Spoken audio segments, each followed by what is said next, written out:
Islam Makhachev seems down to fight the winner of the BMF match. So, I mean, there's a lot on this, guys. I enjoy certain things, and I've been alone. Do you guys remember? I mean, were you around in 1993, 1994? Were you around when they did the super fight? And I only bring that up because in my short time over here at YouTube, I have brought you the fact that I wish that they brought back super fights. It was a featured match. It was not a title that had a lineage. It was just a one night only, but it was capped off with a beautiful belt, which within our industry means something. I just wish that they bring it back. It was a simple comment, but nobody really backed me up on that. And I'm thinking that maybe you just weren't here back then. Maybe you just don't know what I'm referencing. I also like the interim belt. And I don't get a lot of support for that. I like a number one contenders match. I really do. I think one thing that our sport is missing, and we got this from boxing, but it's just a competitive architecture.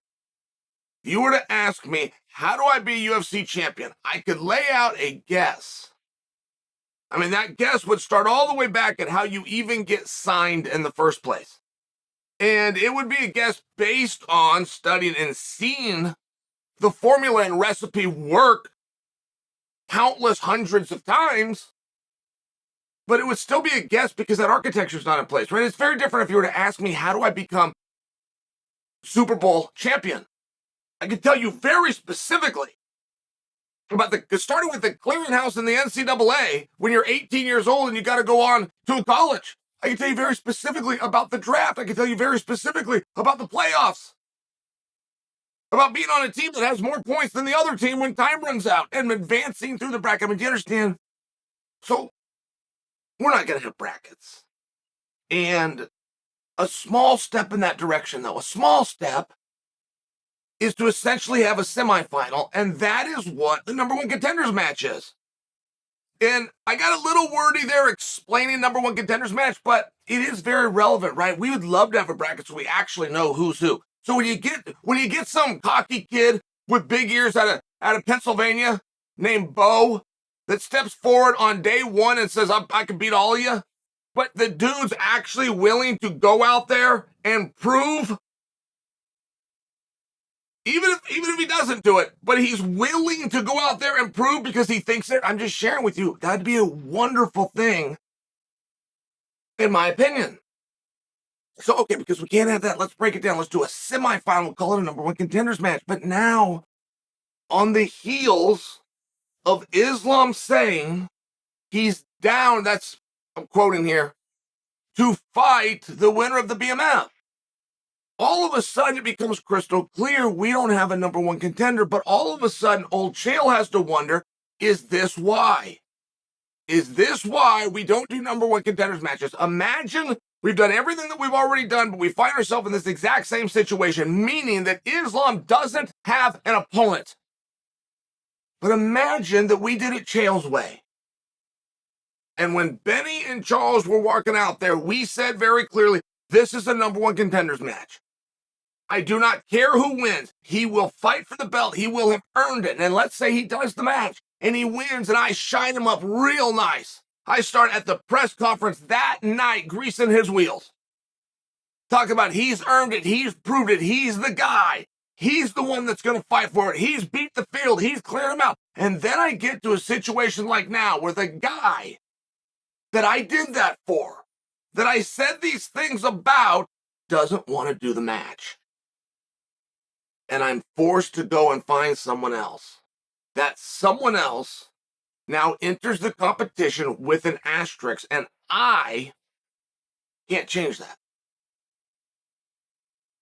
And there's no rhetorical skills where I could go to a press conference and go, this is the guy. Hey, why is he fighting for the belt? Hey, Chip, by the way, why is he fighting for the belt? Because he's the guy. Because he's the number one contender. Because he's the best of the rest. Because he's beating the field. No, you already said that this guy did.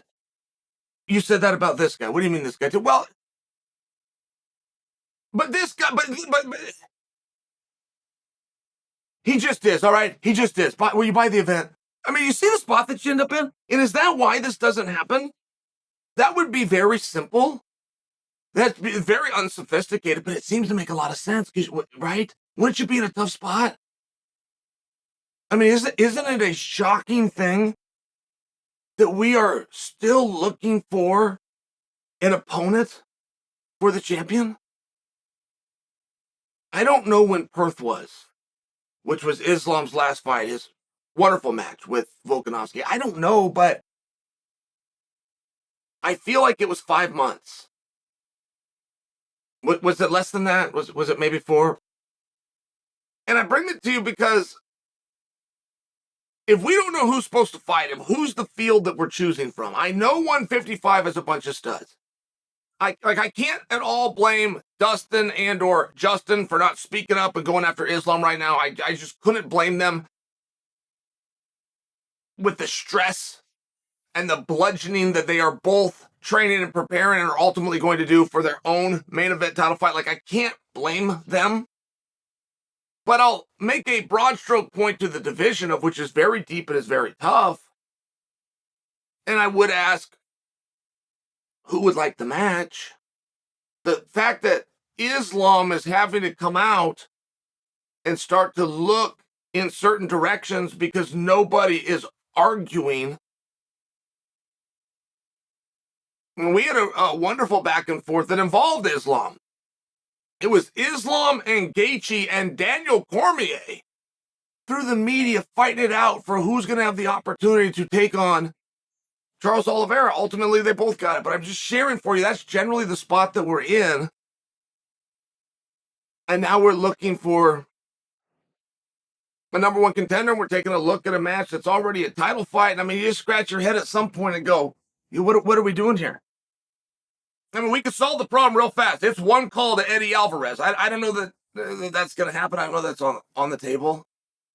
And then, so what about Volkanovski? Yeah, sure, but sure. I'm sitting here, though, talking about the information, right? I'm only as good as the information that I have. And Volkanovski said something about, and I think it was the hand. It was for sure had to do with his arm, but I think it was his hand, that it needed medical. He didn't use the word surgery. He didn't know it was attention.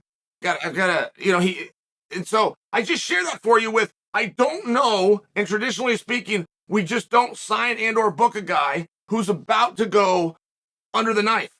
Even if the doctor says, hey, look, it's 6 weeks. It's no problem. He can turn it around. He can still run. He can still, the UFC, I can't remember a time where they've ever done that.